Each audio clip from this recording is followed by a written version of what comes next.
Hey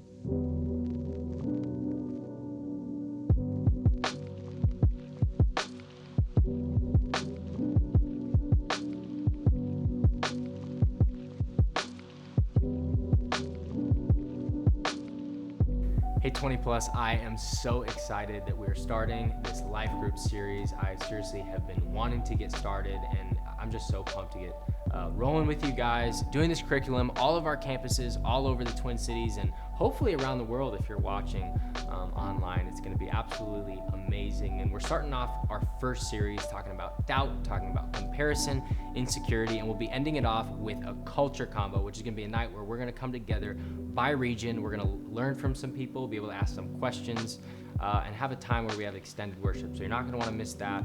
That'll be in 3 weeks from now. It's going to be absolutely amazing. But this first week, we get to start and we get to talk about doubt.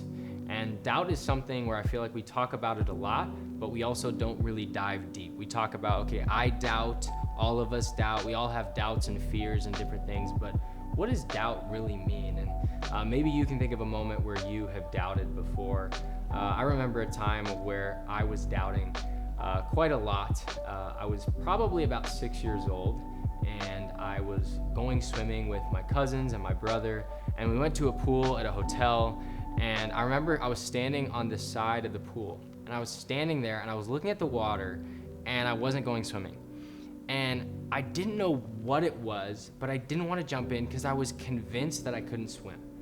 And I'm pretty sure I had swam before, but for whatever reason, I couldn't swim, and I told myself I can't swim. And my cousins had asked me, and they said, "Why are you not swimming with us? Like, what's going on? Logan, get in the pool, you're lame." I was like, I can't swim.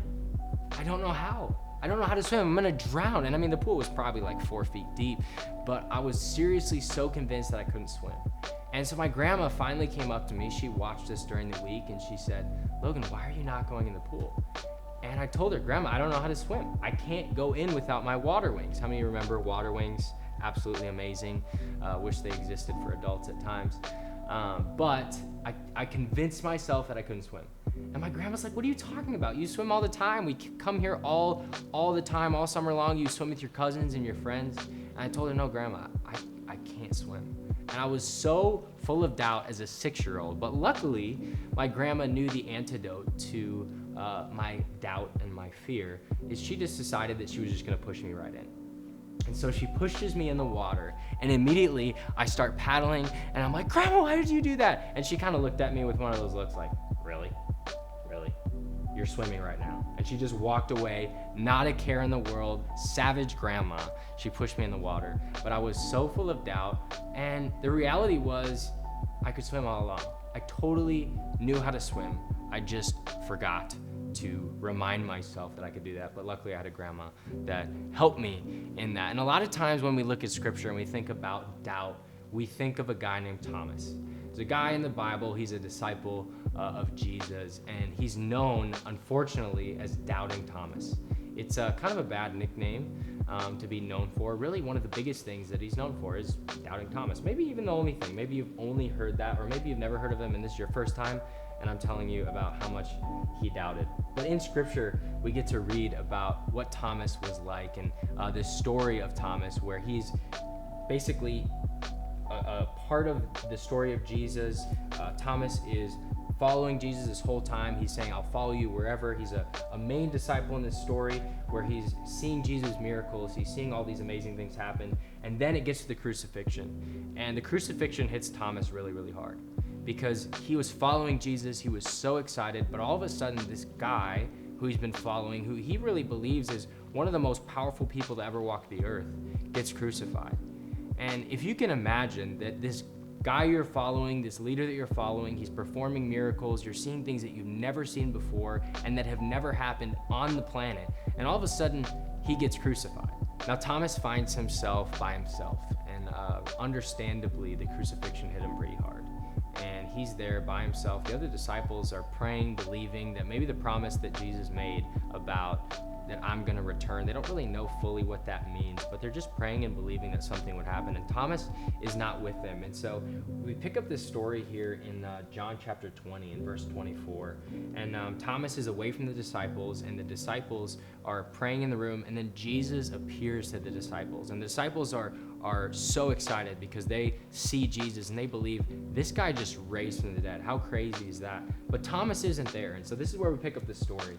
In verse 24, it says, "Now Thomas, one of the 12, was not with the disciples when Jesus came. So the other disciples told him, 'We have seen the Lord.' But he said to them, 'Unless I see the nail marks in his hands, and put my finger where the nails were, and put my hand into his side, I will not believe it.' A week later, his disciples were in the house again, and Thomas was with them. Though the doors were locked, Jesus came and stood among them and said, 'Peace be with you.' Then he said to Thomas, 'Put your finger here. See my hands. Reach out your hand and put it into my side. Stop doubting and believe.' Thomas said to him, 'My Lord and my God.' Then Jesus told him, 'Because you have seen me, you have believed. Blessed are those who have not seen and yet believed.'" And that's the story that we often read.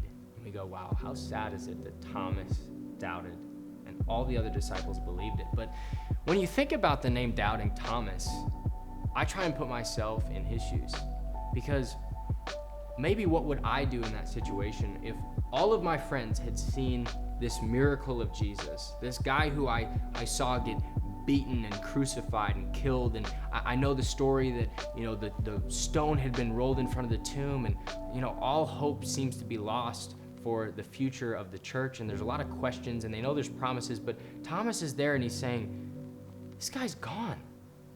You guys, this isn't funny. This isn't a funny joke. And maybe he's just doubting, or maybe it's just a raw sense of emotion to where he's saying, guys, don't mess with me like that.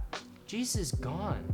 Or maybe he's feeling a little bit jealous to say, why did he show up to you? If he's really real, why didn't he just show up to me? He could have showed up to me. Or maybe he doesn't just believe his friends at all, and he just thinks that they're just being rude, or they're making something up. But Thomas is there, and maybe he's more of a realist than a doubter. Maybe he's just saying, I gotta see it to believe it. How many times in your life, how many times in my life I can think of things that I knew that I needed to see to believe? Maybe I wouldn't be much better than Thomas. Maybe I would doubt over and over. When I look at what happened in this story, Thomas missed out. And when you miss out, it causes a lot of disunity.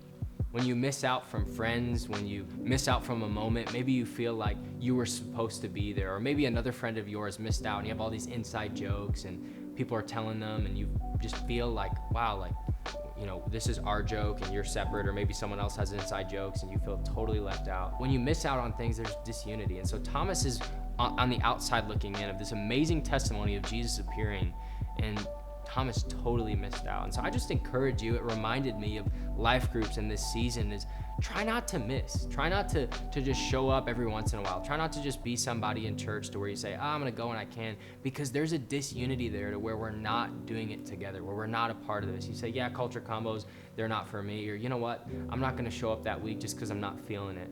Those are gonna be weeks where you're gonna wish that you were there, and those are going to be weeks where you grow together in unity with your friends, with your brothers, with your sisters, and I know that God has something really for you in those moments. So be there, don't miss out, because that's what starts this disunity, and that's what starts doubt, and you feel like, well, no, that wasn't that fun because I wasn't there, or that wasn't that cool because I didn't experience it myself. And after Jesus says this to Thomas, and he basically says, touch my hands and touch my side, Thomas doesn't take him up on that offer. We don't see that Thomas does this. Sometimes in the paintings or in the photos we see, Thomas going up and touching his hands and touching his side, but there's no evidence that he actually did that. The only evidence we have is what Thomas said, and this is the only time that we hear what Thomas was saying. He said, my Lord and my God. And that may not sound super significant to us, because that's probably what we would say is my Lord, my God, right in front of us. But at the time, not everybody truly believed that Jesus was God. So as a Jew, seeing Jesus rising from the dead, Thomas knew finally, this is real. This guy isn't just a Lord of my life where I'm gonna serve and follow him as a prophet. This is God. Jesus is God. And it's an amazing moment where we're able to see Thomas really understand, maybe for the first time, that this guy is who he says he is. And then the last verse, we see that Jesus' posture, it changes. He's talking to Thomas, but then he changes and he talks to us. I'll read it one more time. It says, then Jesus told him, because you have seen me, you have believed. He's talking to Thomas there. But then he changes and he's talking to us. Blessed are those who have not yet seen and yet have believed. He's talking to you and me.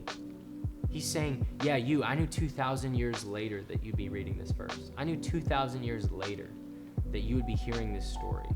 And blessed are those who are not able to touch my hands. They're not able to see the pierce in my side. Blessed are you who haven't seen, but you've believed. And so maybe you're walking through life. Maybe you doubt. Maybe you're afraid. Maybe there's things that you're unsure of. If Jesus is even there with you, he's saying, you may not be able to see me, but I'm there with you. You may not be walking right next to me like the disciples did, but I've been there all along, and I'm going to continue to be there forever. And so I'm asking that in our groups tonight, that we talk with each other, that we talk about maybe some of the doubts that we have, that we talk about things that we walk through, and hopefully ways that we can overcome doubt and believe that Jesus is right there with us even when we can't see him.